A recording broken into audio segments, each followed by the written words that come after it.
bahwa akan ada nanti satu generasi mereka para nabi dan rasul, baik itu dari keturunan Nabi Adam, keturunan Nabi Ibrahim, keturunan Nabi Yakub, keturunan Nabi Ismail. Setelah generasi-generasi para nabi dan rasul itu nanti akan lahir satu kelompok, satu generasi yang pekerjaan mereka adalah adha'us shalah wa taba'us syahawat. Pekerjaan mereka adalah menyia-nyiakan salat. Orang yang menyia-nyiakan salat bukan orang yang tidak salat. Orang yang menyia-nyiakan salat bukan orang yang meninggalkan salat. Tapi orang yang menyia-nyiakan salat adalah orang yang mengundur-ngundur salat sampai habis waktunya. Kalau salat duhur 3 rakaat waktu duhur, 1 rakaat adzan asar. Salat asar 3 rakaat waktu asar, 1 rakaat adzan maghrib. Ya. Maka mereka dikatakan yudayyi'unas shalah. Dalam Al-Quran dikatakan fawailul lil musallin alladzina hum an salatihim sahun. Orang yang lalai dari salatnya adalah orang yang menyia-nyiakan salat. Maka mereka akan diberikan dan wattaba'u syahawat, dan mereka mengikuti hawa nafsunya. Maka Allah akan melemparkan mereka ke dalam satu tempat namanya ghayya. Ghayya itu jurang yang ada di dalam neraka jahanam.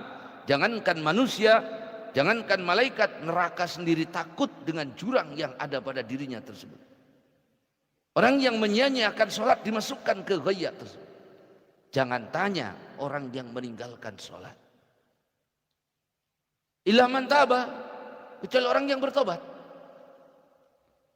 At-taubah wan nadam. Taubat itu artinya menyesal.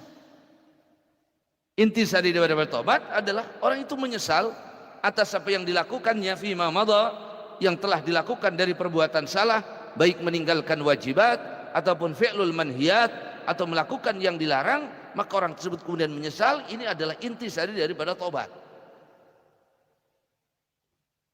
Dan hadis Nabi mengatakan at-taubah wan nadam.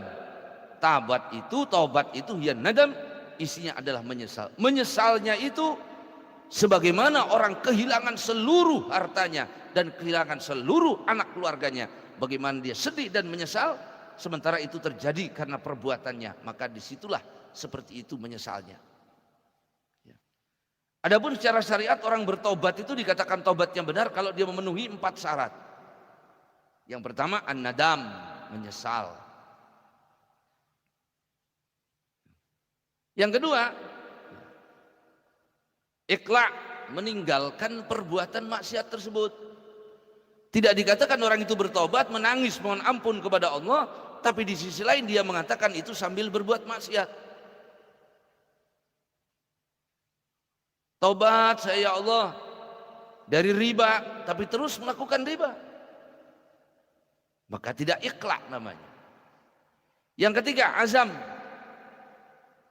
berjanji tidak akan pernah mengulangi. Berniat di hati dengan kuat tidak akan pernah mengulangi perbuatan tersebut. Yang dia tobat dari perbuatan itu, sebagaimana tidak mungkin kembalinya air susu yang sudah keluar dikembalikan ke tempatnya kembali. Air susu ibu-ibu yang sudah keluar sekalipun diminum lagi oleh ibu-ibu, itu tidak akan kembali menjadi susu, karena dia akan berubah menjadi darah. Nah seperti itu, dia tidak akan kembali. Yang keempat al-istighfar, memohon ampun kepada Allah. Ya. Adapun kalau itu berkaitan dengan manusia, seperti memakan hak orang,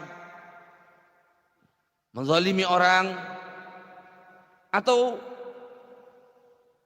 menghina orang, berkaitan dengan kehormatan orang lain, maka tobatnya adalah ditambahi 1 syarat lagi, yaitu dengan raddul mazalim, dengan orang itu mengembalikan kezalimannya, menghalalkan kezalimannya, baik dengan meminta maaf atau mengembalikannya. Kalau dia mengambil harta orang, kembalikan harta tersebut, sebab 1 rupiah dari yang haram itu akan menghabiskan 70 sholat wajib yang diterima. Kalau dia dari menghina orang, minta maaflah kepada orang tersebut, halalkan. Ya. Nadirin rahimakumullah. Nah kalau kita meninggalkan sholat, karena ayat sebelumnya berkaitan dengan orang yang meninggalkan sholat, bagaimana tobatnya? Ya dia harus menyesal. Tidak akan mengulangi perbuatan sholat itu lagi, meninggalkan sholat tersebut.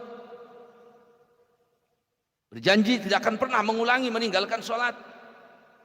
Jangan tidak sholat duhur, masih ada waktu duhur dia nangis tobat tapi sholat enggak.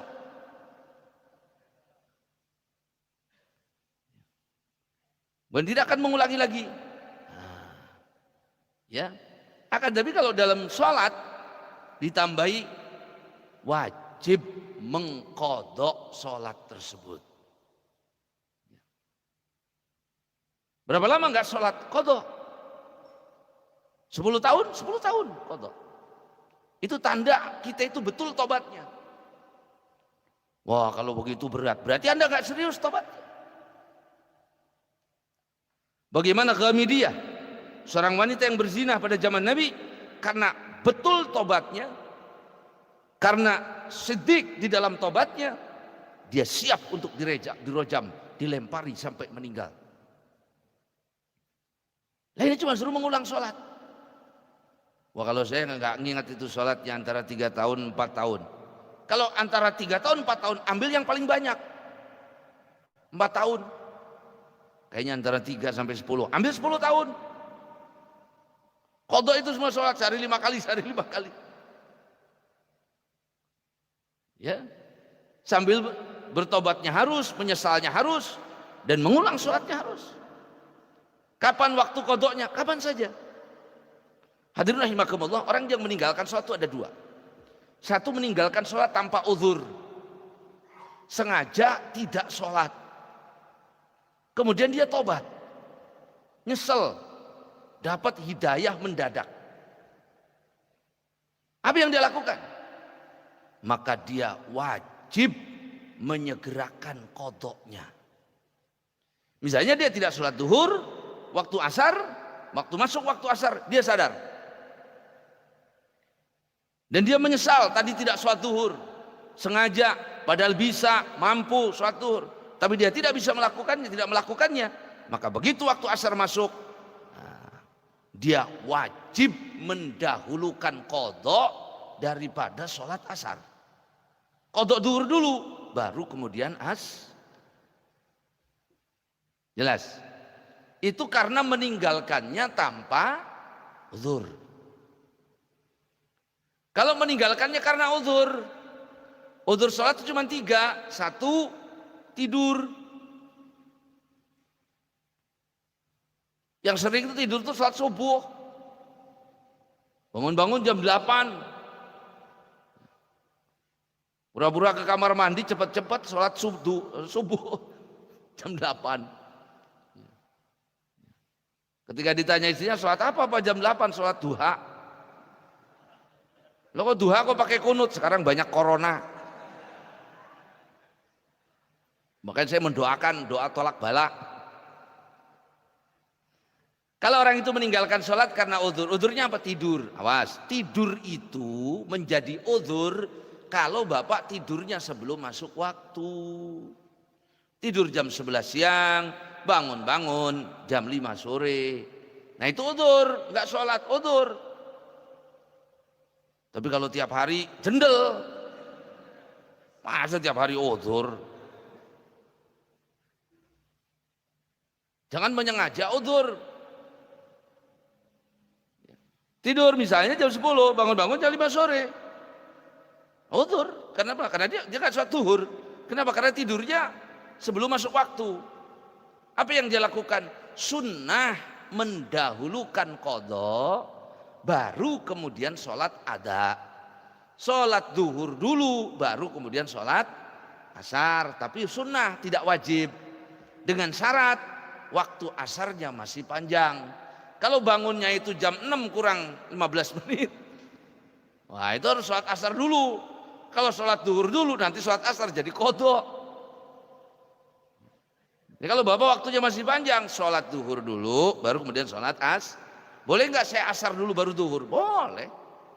Tapi sunnah mendahulukan qadha. Ya. Atau orang tersebut tidurnya setelah masuk waktu.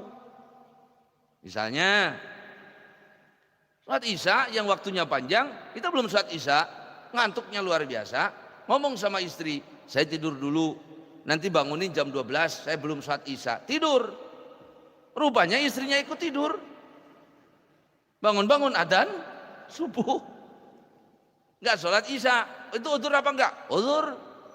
Kenapa? Karena dia sudah ngingetin orang untuk bangunin, cuman yang bangunin lupa, ikut tidur juga. Tapi kalau sudah adzan tidur, enggak mesenin siapa-siapa, bangun-bangun kelewat waktu sholat, maka tidurnya bukan udzur. Meninggalkan sholatnya dikategorikan bukan udzur. Yang kedua, udzur meninggalkan sholat itu apa? Lupa. Ada orang sibuk dalam satu urusan sampai lupa sholat, lupa waktu. Kita ngerjakan satu urusan, satu masalah, dari jam 11 sadar-sadar jam setengah 4. Adzan asar, ya Allah, duhur, padahal asar. Dia meninggalkan sholat duhur karena lupa. Bagaimana hukumnya? Udzur apa enggak? Tergantung. Kalau dia lupanya itu karena hal-hal yang mubah, hal-hal yang boleh, seperti apa? Kerja. Seperti apa? Diskusi. Seperti apa? Belajar. Kalau dengan hal-hal yang boleh menurut agama, sampai dia lupa sholat, betul-betul lupa, maka itu adalah udzur. Tapi kalau lupa sholat dikarenakan hal-hal yang makruh atau hal yang haram, maka itu bukan udzur. Sibuk sekak seter. Keleh, ulangi maning, keleh, ulangi maning. Penasaran. Ingat-ingat adzan asar. Waduh, belum sholat zuhur, dosa. Jelas. Secara hukum orang meninggalkan sholat itu ada dua. Satu, ada yang meninggalkan sholat itu sengaja. Misalnya ada orang itu sengaja tidak sholat zuhur, maka ditunggu sampai waktu asar, biarkan dia. Kasih tahu, ingetin, sholat zuhur, tetap nggak mau, tunggu sampai waktu asar. Kalau waktu asar dia tetap tidak mau sholat, menolak sholat zuhur dan juga sholat asar, misalnya, hukumnya apa? Maka hukumnya, kalau dalam aturan Islam, pemerintah menangkapnya, dipenggal kepalanya, dan begitu mati tidak disolatkan, tidak dikubur di pekuburan orang Islam. Statusnya orang Islam keluar dari agama. Main-main itu. Tapi kalau orang itu meninggalkan sholatnya karena udzur, tidak menolak sholat. Ada orang meninggalkan sholat itu karena ingkar sholat. Yang pertama itu karena ingkar sholat. Sholat, barulah sholat menomor rorok. Nomor siji maca syahadat. Sholat, nggak mau sholat. Ngapain saya sholat? Sholat juga nggak kaya-kaya saya. Nah, dia menolak sholat. Orang yang mengingkari sholat murtad, penggal kepalanya, tidak disolatkan, tidak dikubur di pekuburan orang Islam. Tapi ada orang yang kedua meninggalkan sholat karena bukan ingkar, bukan menolak sholat, cuman males. Weh, sholat si depet, si gampang sih masih suwekin. Sholat entar sampai adzan asar belum sholat zuhur. Hukumnya suruh tobat, suruh sholat. Nggak mau sholat, tetap entar aja. Nah, dalam aturan Islam tangkap, dipenggal, dikubur di kalau meninggal disolatkan dan dikubur di pekuburan orang Islam. Statusnya orang Islam meninggal membawa dosa besar. Jadi kalau yang pertama itu karena ingkar sholat, kalau yang kedua itu bukan karena ingkar, tapi karena malas untuk melaksanakan. Dua-duanya nggak ada yang enak, Pak. Bahkan dalam mazhab lain itu bukan dipenggal kepalanya, ditusuk pakai besi yang panas sampai mati. Nggak main-main sholat itu. Ya. Sekarang orang Masya Allah enteng bener nggak sholat. Orang itu kalau meninggalkan sholat, kalau tidak sholat diberikan 15 hukuman, Pak. Ini kalau disebutin salah satu panjang, 15 hukuman. 3 di dunia, 3 ketika mati, 3 di kuburan, 6 di akhirat. Itu ninggalin sholat sekali. Berapa lama sih sholat itu? Kita itu sholat 3 menit udah hebat. Cuman umur kita diambil 3 menit. Waktu kita dipakai 3 menit untuk datang kepada Allah. Masih banyak beratus-ratus menit. Apa susahnya? Ini setan. Salah satunya orang itu kalau meninggalkan sesuatu, diangkat keberkahan hidupnya. Orang kalau hidupnya nggak berkah, nggak ada kebaikannya, nggak ada kelebihannya, diangkat keberkahan hidupnya. Maka sholat itu memberkahkan hidup. Kenapa urusan saya sulit? Tidak ada kaitan dengan sholat secara langsung, tapi secara tidak langsung ada. Mungkin Anda tidak berkah hidup Anda ini. Kenapa? Karena engkau meninggalkan sholat. Perbaiki hubunganmu dengan Allah. Allah akan memperbaiki hubunganmu dengan manusia. Perbaiki urusan akhiratmu. Nanti Allah perbaiki urusan duniamu. Betulkan urusanmu dengan Allah, nanti Allah membetulkan urusan sesama manusia.